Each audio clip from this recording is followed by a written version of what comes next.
22 जनवरी को उत्तर प्रदेश में स्कूलों कॉलेजों की छुट्टी, शराब की दुकानें भी रहेंगी बंद।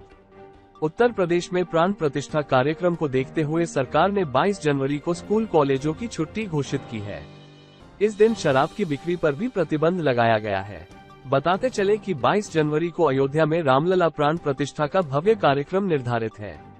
दुनिया भर के दिग्गज इस दिन राम की नगरी में मौजूद रहेंगे। प्रधानमंत्री द्वारा प्राण प्रतिष्ठा के बाद मंदिर को आम श्रद्धालुओं के लिए खोल दिया जाएगा। प्राण प्रतिष्ठा समारोह को देश भर के सभी गांवों में लाइव दिखाया जाएगा, केंद्रीय मंत्री जी किशन रेड्डी का ऐलान। अयोध्या में राम मंदिर के भव्य प्राण प्रतिष्ठा समारोह से पहले केंद्रीय मंत्री और तेलंगाना भाजपा अध्यक्ष जी किशन रेड्डी ने कहा कि देश भर में कोई भी बड़ा गांव नहीं बचेगा जहां प्राण प्रतिष्ठा समारोह को लाइव नहीं देखा जाएगा। रेड्डी ने 22 जनवरी के आयोजन को भारत की आजादी के बाद से हिंदुओं के लिए सबसे भव्य आयोजन भी बताया। पीएम मोदी ने राष्ट्रीय खेल और साहसिक पुरस्कार 2023 के विजेताओं को बधाई दी, कहा वैश्विक मंच पर भारत का झंडा ऊंचा किया। राष्ट्रपति द्रौपदी मुर्मू ने मंगलवार को राष्ट्रपति भवन में आयोजित एक समारोह में खेल और साहसिक पुरस्कार 2023 प्रदान किए। इन पुरस्कारों में मेजर ध्यानचंद खेल रत्न पुरस्कार, द्रोणाचार्य पुरस्कार, अर्जुन पुरस्कार, ध्यानचंद पुरस्कार, तेंजिंग नोरगे राष्ट्रीय साहसिक पुरस्कार, राष्ट्रीय खेल प्रोत्साहन पुरस्कार और मौलाना अबुल कलाम आजाद ट्रॉफी शामिल है। लक्षद्वीप में नया एयरपोर्ट बनाने की तैयारी में भारत, पर्यटन के साथ भारतीय फौज को मिलेगा जबरदस्त फायदा। लक्षद्वीप को भारत का एक प्रमुख पर्यटन स्थल बनाने के लिए केंद्र सरकार अब प्रयास में जुट गई है। इसी बीच भारत अब वहां मिनिकोय द्वीप समूह में एक नया एयरपोर्ट विकसित करने की योजना बना रहा है, जो वाणिज्यिक विमानों के साथ साथ लड़ाकू जेट सहित सैन्य विमानों को संचालित करने में सक्षम होगा। देश में 24 घंटे में कोरोना के 475 नए मामले आए सामने। मुंबई में मिले नए वेरिएंट JN.1 के 19 मरीज। भारत में कोरोना के मामले दिन पर दिन बढ़ते जा रहे हैं। मंगलवार को देश में कोविड के 475 नए मामले दर्ज किए गए हैं।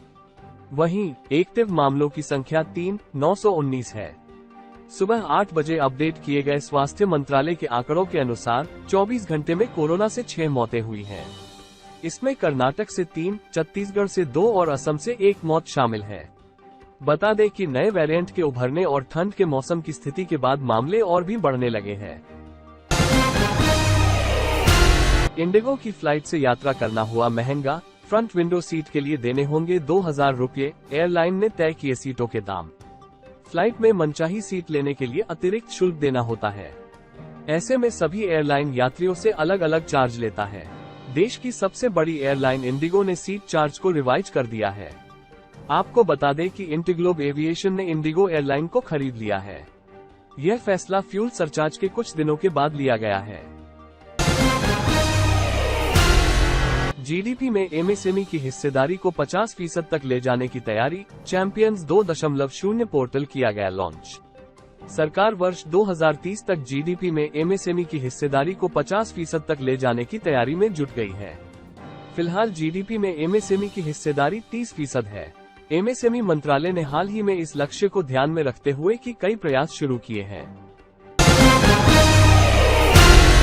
जनसंख्या में वृद्धि के चलते मझोले और छोटे शहरों में घरों की मांग होगी तेज। देश में 2036 तक 6.4 करोड़ अतिरिक्त मकानों की होगी जरूरत।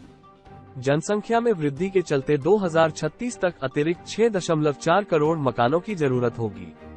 क्रेडाई लाइसिस फोरास द्वारा तैयार एक रिपोर्ट में ये बात कही गई है। क्रेडाई ने वाराणसी में आयोजित न्यू इंडिया समिट में data analytic company lysis Foras के साथ मिलकर यह रिपोर्ट पेश की।